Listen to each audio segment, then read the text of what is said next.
oh my gosh, it's a Monday. It's a Monday. Did you see that it was really funny because I was inspired by, we were texting, Natalie and I were texting, and we were texting about just kind of the differences of children, so not all children, how our children just live differently than us in terms of like going out and doing things. And I posted it and everyone was like, it kind of went viral because everyone's like, oh my God, same. And someone else we were out in Bahamas with, and we were having a drink, and they're like, it's so weird. My daughter goes like and studies and goes home. It's not what I was doing. And I thought, oh my gosh, this must be such a thing that is just different. And it also must be weird for like, I was talking to like the girlfriends yesterday about how like teenagers are, you know what it feels like? There's more option. There's a variety now of the way how people like socialize and go out or don't go out. Whereas I feel like in where we were, and maybe I just wasn't aware of other people. That could be true too. That like we always partied and we always went out and we drank and we did drugs and we did all of this stuff. And I feel like that is definitely still happening, because even for the kids that I'm talking to who aren't doing it, they're like, no, there's all those kids who do. Was it not happening with other people? Like, I'm trying to think. I think here's a particular group of people. Drama kids would do drama. They'd go do drama. Like, they'd have their interests. I don't know what else they were doing. It's crazy because I don't know, because I wasn't at their parties. So were a bunch of them sober? Riddle me this. Is it possible that the only way you could socialize was to go out? We had to go out because we didn't have phones. Yeah. So you weren't staying home if you wanted to see friends because you didn't have a phone or a computer to go. You had to go out and see them. And naturally you would gravitate towards your friends because your parents annoyed you. Yeah. So you would have to leave the house, where now and you could only talk to one person on the phone at a time. Now they can socialize from their bedrooms. So now they go upstairs to their room and they can get kind of the same connection that we had to go out and do. There's just always going to be some kids who, well, I guess maybe they have friends where, those people who have friends who's like their house is always the one you just go to and you could like drink there or whatever. And that still happens to this day. But if there isn't that house to go to where you always go hang out in your friend group, then you have nowhere to go. Also, if you're like at all lazy, like if you, and I mean, I use lazy so loosely. I use lazy so loosely because if it's inconvenient to go out, then it's kind of like, if it's not really exciting and a plan to do, you're kind of like, I'm just going to stay home because I don't want to get an Uber. My mom's not going to drive me because we also used to just leave without a wallet, without like an expectation of an Uber and without an expectation of a drive. You just knew that you were just going to go and walk or like take the subway or meet up. Yeah. And I think that like the subway felt like parents wanted you to use public transit, and we like always they cared how we got where. I don't think they care if you hitchhike. But they knew we had it, right? Yeah. And now it's like parents are more like, I don't want you to go on public transit past a certain time. Like, they're more, whereas we would take like, there was this bus, it was called it was the Blue Knight was the real name, but other people called it like the Vomit Comet. So it ran 24/7. And if you lived anywhere near the main street, that it's always available for you. So didn't it shut down at like 1:00 and you had to make sure you were on the thing or you got stuck? I think it ran 24 hours. I mean, I would be on there like real late. I never knew about that because I feel like I'd be like, I'm stuck. I missed the last subway. Oh no, subway, yes. But that's why we always had to go on the Blue Knight. If you could get yourself to Yonge Street, there'd always be a ride. Listen, you would wait sometimes in the freezing cold at Yonge and Bloor for an hour for that bus with a bunch of fucking weirdos freezing to death. With no clothes, no boots, in the winter, snowing. No, but there was always something. But now it's like we wouldn't want our kids on that bus. So it is so much more complicated to go out now. Are you missing out or are you not missing out? I really do. I sit with that conundrum. I'm like, do you? Maybe you'll never know what you missed, but I'm like, it was such formative years. It was such fun. I really feel like it was so fun, and it really prepared us for like when we had like the actual freedom. We had already been a bit versed in it. Like one of them was saying that during this one big event, it was like it's like the first time these kids had ever seen like alcohol, and they were just going crazy. Like they'd never been free before. It was their first night free. And that's what apparently was like when a lot of people went to university and their parents were kind of protective over them. Finally, they were free and they had no idea how to party. But like, do you need that? Like, I always found training. Yeah, that was training for us. Like by the time we became like young adults, we were like I know how to handle this. Like I'm not going to barf on someone's carpet. I already barfed somewhere. I mean, there's nothing that we can't change it for them. No. It's interesting to watch. And I also think it's interesting that we still have, so we really only have the true experience so far of the two. You know? 3. I mean, 1 is going to grade 10. But they haven't done anything yet. No, I'm saying though that we have 3 that are all on the same path right now. Like 3, kind of 4. Mm-hmm. Because a lot of them start in grade 7. 7th grade, the Band-Aid kind of rips open, and there's the kids who kind of make 2 choices, to go this way or to go this way, and you kind of like set yourself up, because a lot of them now in grade 10 and 11, everyone's done everything. So when they see kids doing it now, it's not like, oh my God, it's so crazy. And it's such a good life lesson for parents too, because I try not to demonize like anything, drinking, drugs, smoking. Listen, I'm not wishing my kids are going to go do this, but I think they'll have friends who do it. And if you're like, oh my God, it's so bad, then when they see their friends do it and it's not that bad and it's their friends, it becomes like, oh, you're like a boomer, like you know nothing. Because I remember my parents used to do that with smoking. And they used to do it with drugs. Like, this is your brain. This is your brain on crack, or like whatever. I don't know why they chose crack too. Like in grade 5, like, are you really going to crack? I know. Like, is there not something in between? Like, because we're like, obviously we're not going to do crack. Like, I think, I mean, that did stick with me. I'll never do crack in my life because of the cops telling me what your brain looks like on crack with an egg. Like, I don't know why they started with crack. They should have started with weed. Yeah. Something a little more gentle. It's so true. It's like all those other things were like, that can't be that bad. Although they weren't using acid or mushrooms, so I guess those are fine. I mean, they went right to crack. Yeah, that's so weird. Ran on crack. Yeah, and that's really stupid. Yeah. I guess they were like, this is the most harmful. Everything else will be fine. Are kids just like randomly starting with crack? Was that a thing back then? I never heard anyone doing like crack. They didn't show us what crack looked like. They just were like, don't do crack. Yeah. I'm like, but then you could have called it something different. It could have been crack, and I would have been like, well, at least it's not crack. Well, it's called like crystal. Okay, I can do that. It's not crack. Wow. That was an epiphany of my learning right now. It's really weird. So I remember then my friends started smoking, and I was like, well, you're normal. You're not blowing up when you start smoking. You're not you're not going to jail. Like, you're okay. I mean, our kids definitely, when they thought that you were a criminal. I had to teach them, you're not a criminal if you smoke cigarettes. Oh yeah. Like, you should not be near children if you smoke cigarettes. Like, they'd stare at them. Yeah. And then I had like family members that were like vaping, and they were like educated, lovely, reasonable, responsible people vaping. And my kids are like, are they bad people? Yeah. Yeah. That's the thing, is trying not to make people who do it bad, because when their friends do it and all of a sudden they're like, you're not bad, so I can do it if you can do it. I just try to have a conversation with them about it. And I recently, I told my daughter to get fake ID. Now, the reason I did that for a very specific reason, because she finds the parties so lame, like where everyone either pretends to get drunk or gets drunk. Like, she's like, you guys are so, my God, like, are we in grade 7? She feels it's very amateur for some of the parties for them to be like, I'm so drunk. And she's like, oh my God. I'm like, it's almost like you're ready to go to the bar for a few cocktails. I'm like, because really going out can be fun.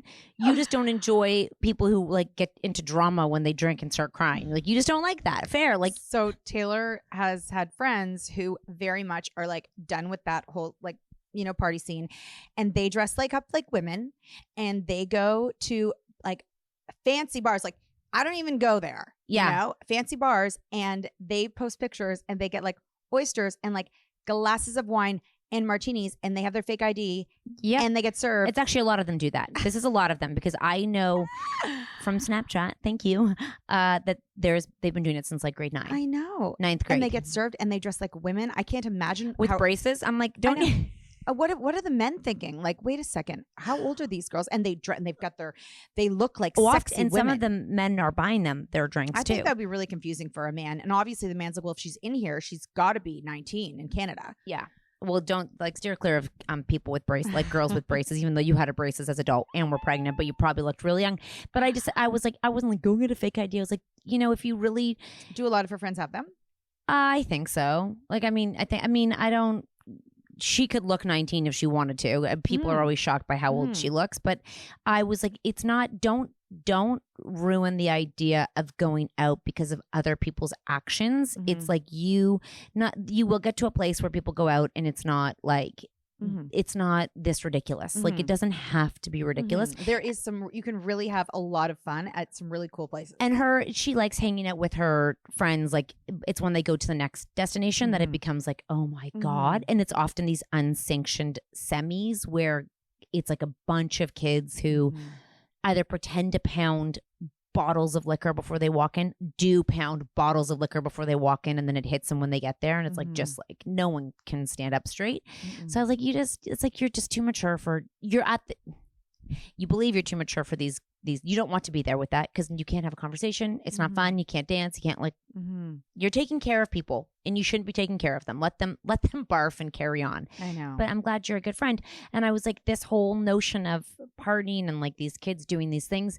Number one, I don't think they have houses to go to. Parents don't leave anymore. I think they used to have a lot more parties, like secret parties and like get-togethers. But now and I think also parents, I know that we never thought about this when we were younger, but the liability of a parent having these people in their house and doing this, and that we've seen that these kids get so drunk and they ruin your house. So parents are like, fuck that, I'm not doing that anymore. Literally ruin your house. And if you want 10 friends over, but 30 show up and then 40 show up because of Snapchat and they see a snap map and people are crawling over your fences to get into the party, you're like, not worth it. So it's sad because it was simpler when we could just go and I remember we'd have friends in people's houses all the time. You know what the best would be if, like, let's say your daughter, like, let's say she had a big group of girlfriends that were really fun, and then they had a big group of guy friends, and they were all friends, and sometimes they dated, and some were dating, but they were all just like, that was our life. I know, just cool to hang out. I mean, I always say, like, I didn't actually have that, but like everyone I knew had that. That was my life growing up. Yeah, that's so nice because it's also nice to, like, it is nice. I've only had like one guy friend growing up, but it would be not like you had guy friends. I had so many. I also had brothers that were close in age, and I like they were, often took the big brother role. But I do find that, like these relationships are different with boys and girls these days because it's like, oh my God, I was talking to my son and a friend of his, and I'm trying to explain to them, like, some girls can just be friends. Like, not everybody is a dateable or non-dateable person. Like, not everyone looks at someone and is like, you can like someone but not want to date them. You can find kindness in them without being like, I don't know if it's just because of their age, they change and they begin to be like weird around, like they're oh, you're a girl, I'm a girl, blah blah blah. I never got out of that. Okay. No, but I guess I'm different. I've met some people who say they don't have a lot of guy friends, but a lot of girls have guy friends. Yeah, and I hope when they're younger, especially, not everyone's a prospect, and vice versa. Yeah. Like I don't want everyone to be seen as, like, you meet the girl and you're like, oh, I'm not attracted to her, so I'm not even gonna talk to her. Yeah, yeah. Or like there's a group of you and like they're not my type. Yeah, but it's not like you don't have to. You don't not talk to them because they're not your type. Yeah, you go and you can like talk to them because it's good to learn to talk to girls because they might be your boss one day and just be like cool. Like the cool people are the ones who can talk to everybody, not just the ones who don't talk to people. You know what I mean? Like there was one of his friends is very chatty with girls. Like girls just gravitate towards him. He's got like a lot of girlfriends, girls that are friends. Like and then I saw my son and it's just a bunch of him and guys at a table like eating and the girls like cruise by and it's like they can't look at them and I'm like, just I know, hey, I'm like, it's not hard to talk to girls. Doesn't mean you're interested when you talk to girls, but maybe it does to them. I don't know the rules anymore. I think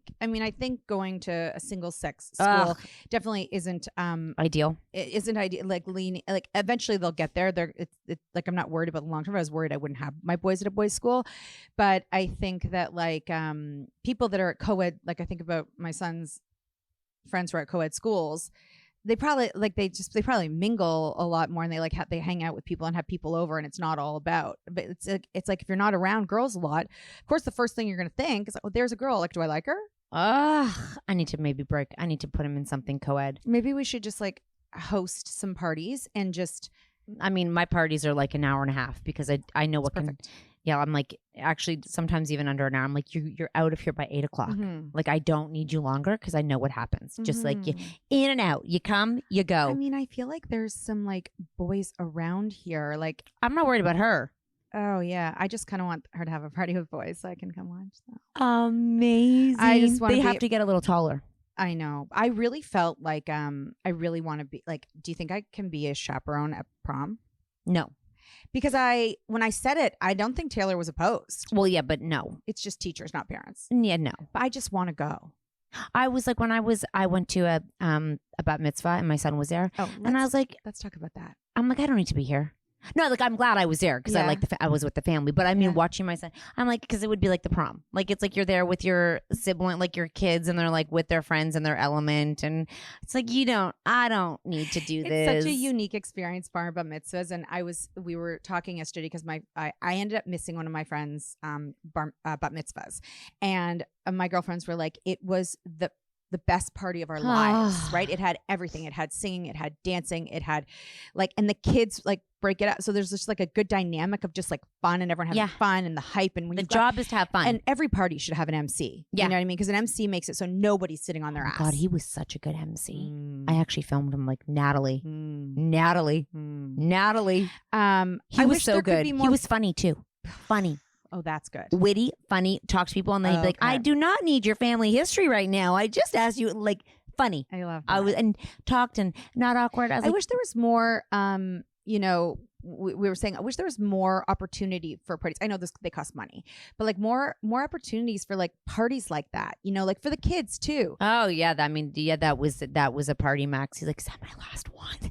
I'm like, you have another one in 2 weeks, buddy. I know. Honestly, like get yourself some Jewish friends right around the age of 13. No joke. I mean, don't use them, like them. They're lovely. It's fun. It was crazy. But I never in my life have been to one. Unfortunately, it's not looking great for my youngest son, because he's going to be going to a Catholic school. Yeah. And where he currently is, he might have a couple on his hockey team. Oh, baseball. Yeah. Actually, we might be okay. You might be okay. Because I want to go to them too. Like, you have to get good. You have to. I know. I have to be friends with the parents. Yeah. Yeah. It's a whole thing. Party, yeah. It's a whole. He did see girls. So that was great. I'm just trying to teach him. There's a whole movement around I know what you mean. as parents, like how men don't really know how to have friends and how boys are probably really bad at being friends. And there's actually a podcast I came across that we should totally have them on, and they teach men how to have friends. Yeah. And they're like, but they say basic things, but it's not basic because men don't do it. So it's like how to text, how to call, how to have a meetup. Like, why do you need to call? Why is it not just going to happen? Like all of the things. It's so weird how just because they're boys, they immediately don't have that natural skill. It is. It's not that we've raised them differently. I say that. Listen, I don't know what the outside influence is. Obviously, I'm not gonna. I don't think we know though, because we're not boys, so we don't know the closeness of. We know the closeness of girls. Yeah, we don't know But we watch it and we're just like, how can you like? It would be really hard to be emotionally intelligent when you don't get to practice with your girlfriends all the time. You're not, right? And I know that online there's a huge gap with misogyny becoming a problem because boys are taking in really negative conversations around like what a man is and being a man. Like it's a huge problem right now. Yeah. And you're exactly right. It goes back to like boys not just looking at girls as someone to date, but as a human that they could interact and be friends with. And that if you don't have that, and then you're 21 and you're like, I've never been friends with a girl, so like I don't really like, that's not a thing for me, then I'm only going to want to date her. And when she doesn't want to date me, but I don't know how to be a great friend or a great person because I don't know how to communicate. Now I'm 25, I'm single. Nobody likes me. No. Now I'm mad at you girls. Yeah, because you're supposed to be this way. And boys are sort of like picking up the verbiage without even knowing about the verbiage because they identify with being alone. And they're like, yeah, I am lonely. Like I have friends, but I'm lonely. Yeah. So I've been sort of dialing into that because I think you have to remind your boys, like, you know, how to be a good friend. Like, do you know how to be a good friend? And like, remind them, like, this is a good friend that you have, and this is how you treat a good friend. I watch my one boy in my life, one special boy in my life. I've watched him the past year, and the commitment he has to his friends. Who? Okay. And he'll take time and say, I'm going to see this friend now. I go and I do. Also, golfing is a great one for boys. Yeah, but are they talking? Yes. So they're hanging out together, and they're not like they're standing together. It's a good one for talking and stuff. But I watch him with his commitment to his guy friends, and I'm like, I don't know how you got this, but it's a priority in his life. Yeah. And he's so lucky. But he also, I think that he talks about like if something happens, they tell each other, even if it's like embarrassing or hurtful. And he's really good. He'll be like, okay, I can't come see you. I'm going to spend time with this person. I'm going to spend time with this person. And is that because he's Italian though? I don't know. But I mean, I guess those friends, those guy friends are either just the recipients of his good efforts, or the other guys, they seem like they're good to each other too.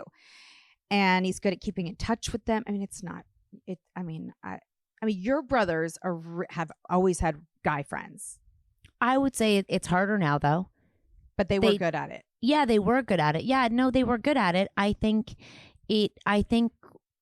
what happens is they think that the other, if they're not calling me, they aren't thinking of me, and then no one's really thinking about it, and they're like, they're busy, I'm busy, and then usually the wives plan something for the guys. Like it becomes not as intentional with the friendship. And I think we need to normalize that, like, you know, what a great friend is. Like, what is a great friend? And we spend so much time on like relationships in school, and like, what's a good relationship, and what's a good what's a good girlfriend, and the goal is to get girlfriends and wives. And I'm like, you know, I think we need to start editing the conversations about, you know, what this is a really great friend. You have a really good friend in this person. You have a really great friend here. It's also like how we celebrate weddings, and really how long have you guys been together? You never like see, like, people do ask us a lot, which is cute because they know there's a history. They don't know what it is, but like, how long have you guys been friends? I know. Like, there should be friends anniversaries. We do. We go away for our friend, or we just are like, this is a friend anniversary. Yeah. And luckily within our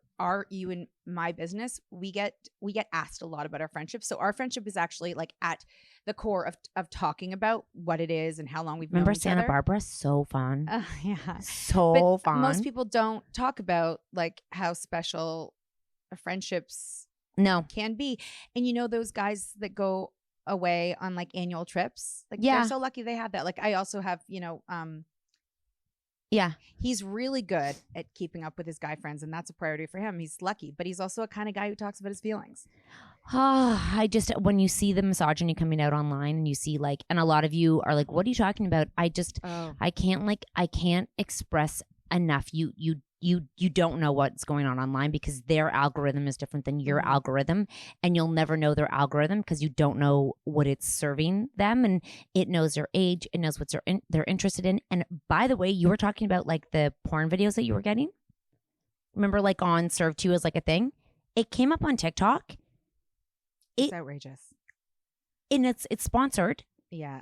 And a lot of it is like the man like acting, and he's like he's terrible. Yeah, he's like cheating on. He's like I'm, and she has to be submissive. Yes, and like they're actors and they're playing, but you wouldn't know they're actors. No, well, in mine, you know, you're watching kind of like a. Well, you and I know, but would they know? And the one she's like the one that came up, I was like, my mouth dropped. She was a virgin. And she was ready to lose her virginity. Was it she was going to lose it to her friend's brother? No. And then she walks in like, I'm getting ready to lose, and then walks in and he's getting a BJ from someone else. Yeah. And she's like, it's not that deep. And that's literally like the girl who's giving on like TikTok, like at 10 o'clock in the morning. Public.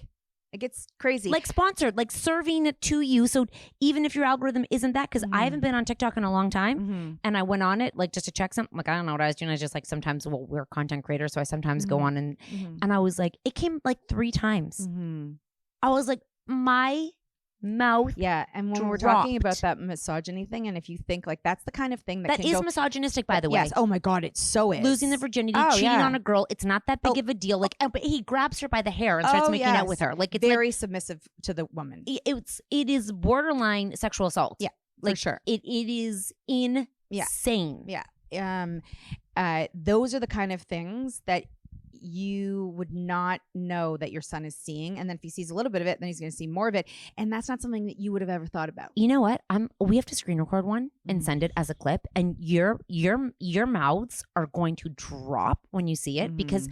And here's the thing: I think what I've learned is when we've done the amount of research we do on the digital world right now because of the common parent and because of the Screen Sense guide is kind of otherworldly. I have a very different perception of what online is compared to what I thought it was. And the rate that it's changing is mind-blowing.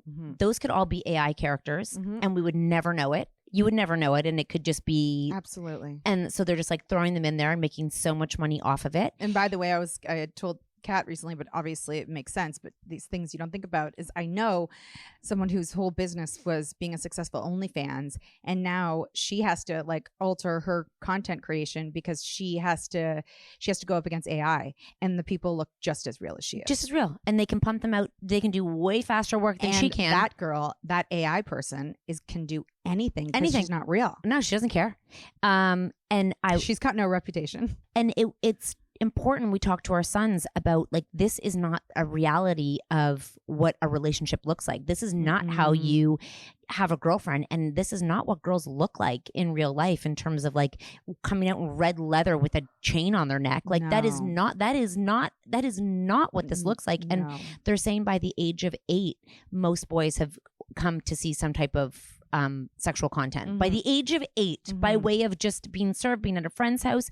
So if you're like, oh, my kid's not going to have a device, they will be on a computer. They'll go to a friend's house where there's a computer. So ignoring if you want to act like your kid's never going to see it and that you don't need to talk to them about it, you're screwed. You should probably lock them in the basement from now until forever, and then you'll get arrested. Yeah, because they're going to see it. So we have to start talking about it. And if they have friends that are girls or guys that are things, hopefully they share what the reality is of the conversations, and that they can actually be like, oh, when we have daughters, so I'm really thankful we have daughters, at least because our daughters like, you can't say that. You can't do that. They can see a real depiction of a girl. Yeah. But if you don't have a variety of different looking girls in your life, online is screwed up. They do not look like that in real life. I have yet to see a girl who looks as she looks in real life and online. Like, I had a kid in my car, and he was showing me a picture of a girl that he was talking to, and I mentioned something about a filter, and he's like, oh, she has no filter on there. I go,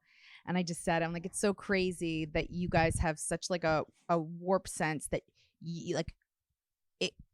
you think that's what that person. Nobody's airbrushed. Like, it might not be a filter where she's like plumped up her lips, and like TikTok is a filter. Yeah, TikTok cleans up your face. Yeah, and makes you look young. And everybody looks the same, and they all using like the same kind of filter. So you just think that's normal. And then we've had our kids say like, I saw that person in person, and it's almost like they're setting these girls are setting themselves up for disappointment because they're promising that they're going to look a certain way, and then they're afraid to go out. I think it's their dysmorphia of themselves because everyone else looks like that. So when they look at themselves, they're like, well, if I can look like them, I'm going to look like them because everyone else looks like them. So I'm just going to go. So you see yourself, and when you actually see yourself, you're like, oh, and you're never supposed to see yourself as much as you see yourself right now. Like there's a reason your eyes can't see yourself. Yeah. Like there's literally a reason you can't see the back of your head. We'd have eyes that would rotate around if we wanted to see everything. And you would get a picture 30 days later that might look good or might not look good from a photo that you had. Now it's like you look at yourself all day. Yeah. It's crazy. Anyways, the boy conversation is really all of that. And it's so much more about beyond friendships. It's about having girls' perspectives, girls' input, girls' boundaries, like them talking about their relationships with boys so they can be like, oh, that's not normal. Oh, that's normal, And even as moms, it's our responsibility to ground them and when I have my period, I'm like, I have my period. And he's like, I'm like, one day someone in your life is going to, and I hope you say to her, "Are you okay? Like, is everything okay?" You're not like, "Oh my God." Gross. When's it over? Don't do that. Don't do that. Yeah, I want you to be totally versed, because 50% of the population has their period, and if you have a girl in your life, they will too, and that is totally normal. Like that is normal. That's normal. That is, you're lucky to have a girl in your life, and you're so freaking lucky that you don't have to get your period, because it is a big, and I want to be like, I'm so glad I'm a girl and I get to have my period. It's a really big inconvenience, and it's annoying. An undertaking, and it's a job. It's another job, and then we go and do everything while we have it. Like, just carry on like normal, like nothing's going on. Yet you have to like, oh God, did I bring my tampon? Do I have my tampon? And then if you go pay money for it, like go pay a whole bunch of money. They like our boys. The boys' schools, they'll put them together to do like some like the drama together, or like teams together. They should have these like regular open conversations where someone facilitates and says like, here's a situation, like they either like play like a situation or a scene, and the girls have to say like, this is how we would feel in this situation. Yes. And then the guys would be like, and it's like no judgment, whatever. How do you feel in that situation? And then being able to like question each other's perspectives, and like that would be so great, because really we need to be able to get into each other's heads to understand each other better. And the boys need to know what's normal for them too.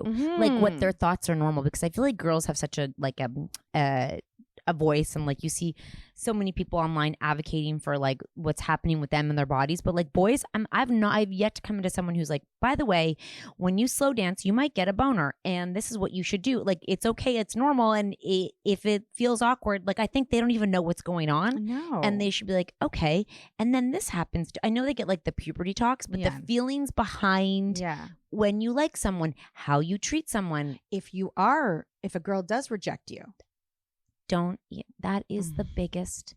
Rejection is not failure. No. Rejection just means they have different interests. Yeah. Why can you be like, I like blocked them, or like and it's cool, but like if a girl does it to you, your ego's damn. Why? I know. Is everyone supposed to like you? No. It's kind of sort of like, on The Bachelor, when the girl ends up in the car at the end, and she's like, that girl's like, it always happens to me. I'm always rejected. Nobody likes me. And it's like this honest conversation that they end up having for some reason, that I feel like more it's not often that the guy in the car is like, this always happens to me. I'm always rejected. Never. Like he's kind of like usually mad or something. It's a really important point in like bringing up rejection with your kids, is like, just because someone doesn't want to date you doesn't mean there's something wrong with you. It just means they have an option. If you were right for everybody, you're like, that's terrible. Like you don't want to be right for everybody, and everyone's not right for you, and you're not right for everybody. So like, not everyone's marrying the same person. We're all looking for something different. But I think they get like, oh, did she break up with you? Yeah. And we need to like nip that one in the bud too, because girls breaking up with you or rejecting you, listen, they might not be allowed to date. They might not want to date. They might want to, maybe they do like someone else. That's okay. They can like someone else. Who knows? That's the thing, is it's like you have to feel, it's good to feel rejection a lot of times, so that if the first time it happens, it doesn't feel like the end of the world. Yeah. I'm like, why can't a hockey team say like, no, you're not a right fit? But there's actually, we have a really good example right now. We have a really good hockey player on our team, Mitch Marner. And he's amazing. His stats are amazing. Everyone's like, he's just not the right fit for Toronto. Like, he'll probably go somewhere and play amazing somewhere else. I mean, I don't know hockey. I just hear the conversations that go on. And everyone's like, he needs to get out of Toronto. Like, he's just not the right fit for this team. And I was like, why Makes is that? Sense. He's not a shitty. He's actually a great player. He's just not thriving here. Fucking same as a relationship. And also same as lots of jobs. Sometimes like you're going to be let go because you're like, not just sports, but you're going to be let go of a job because you just aren't the right fit for the team. That doesn't mean that you're a failure and that you can't go get a job and be the right fit somewhere else. Nope. It's for getting into schools. It's for getting into like anywhere. Rejection. We're going to tackle that one. It's also great to not be the right fit for everybody. It means that you're something. I know. You're not just a chameleon. You're something, and you stand for something, and you're different, and you belong in a specific place. You just need to find it. I think I know we have to go, but I say to the kids, you don't have to like everyone. You definitely, because you don't like them doesn't mean you hate them. you might just not have something in common with them. And you might have something in common with them in 3 years from now. But if you can learn how to work with people who you don't technically have something in common with, then you're really winning, because you're going to be on teams where you don't, like, I mean, work teams when you get older, where you're like, oh God, I hate my coworker. Yeah. But you got to work with them to make the money. Yeah. So I think if we can get rid of, like, I hate them because they're not like you. There's so much like, they're weird, they're this. I'm like, they're just not like you. Yeah. That doesn't mean they're wrong. Yeah. Just, you're stuck with them for 10 years or however long school is. Deal with it. Learn how to work within the system. Yeah. You don't have to be friends, but you have to be friendly. And it's also really interesting to get to know people that aren't like you, because that there's going to be a kind of a person just like that person throughout your whole life. So like, and I'm not talking about bullies. Like, bullies can, like, you know, you gotta nip that. But like, if that person's like kind of has like a thing about them, you're gonna meet 100 of that person in your life. Oh my God, let's do a part 2 on a Monday, and we'll be right back on next week, part 2.